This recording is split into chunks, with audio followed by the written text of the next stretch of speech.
লড়াই চলছে এখানে, একদিকে তৃণমূল কংগ্রেসের দেবাংশু, অপরদিকে রয়েছে সিপিআইএম এর সায়ন বন্দ্যোপাধ্যায়।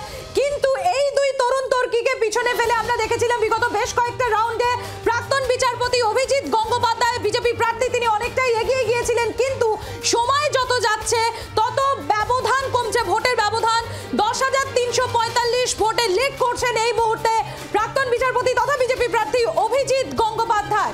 এবার আমরা শুনে নেব তৃণমূল কংগ্রেসের প্রার্থী দেবাংশু ভট্টাচার্য, তিনি কি বলছেন। তমলুকের প্রার্থী দেবাংশু ভট্টাচার্য। দেবাংশু, এই কেন্দ্রে তুমি পিছিয়ে আছো, কিন্তু রাজ্যে কিন্তু তৃণমূল এগিয়ে আছে, মানে আনন্দটা কোন দিক থেকে আর দুঃখ কি আছে কোনো? না, আনন্দ দুদিক থেকে। আমাদের বিশ্বাস তমলুকে আমরা ফাইনালি এগিয়ে যাব, আমাদের ভালো জায়গাগুলোর কাউন্টিং স্টার্ট হয়েছে। এবং দেখুন, রাজ্যেই ওভারওয়েলমিং রেজাল্ট এবং গোটা দেশে বিরোধীদের এত ভালো ফল, এটা তো কোনো এক্সিট পোল থেকে শুরু করে কেউই এক্সপেক্ট করেননি। 21-এর হিসাব অনুযায়ী আমরা 32টা সিটে লিড করছিলাম, এবারও আমরা 32টার কাছাকাছি আসন পাচ্ছি।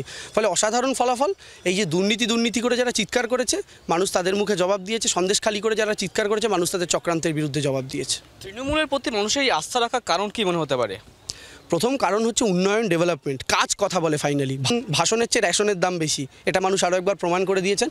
এই কেন্দ্রে কখনো তুমি এগিয়ে, কখনো গঙ্গোপাধ্যায় বাবু এগিয়ে আছেন। শুভেন্দু গড়ে এইটা কি ম্যাজিক কাজ করলো না? কাজ করলো না। এই যে বিজেপি বলছিল Abhijit Gangopadhyay heavy weight candidate, এখনও 4 লাখ ভোট গণনা হয়েছে, মাত্র 15,000 না কত হাজারে এগিয়ে আছেন। ওটা আরও কমছে, যত রাউন্ড যাচ্ছে 17,000 থেকে 15,000 নেমেছেন, আরও কমছে। তো আমার মনে হয় কি বলুন তো, ঔদ্ধত্য বেশি দিন টেকে না।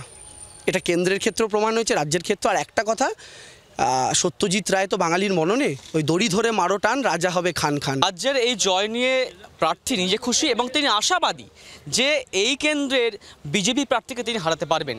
আর সময়ের অপেক্ষা, তারপরেই ফলাফল জানা যাবে যে আসল শেষ হাসি কে হাসবে এই তমলুক কেন্দ্র থেকে। পার্থ বলার সঙ্গে অনমংশ নিয়োগী, জি 24 ঘন্টা তমলুক।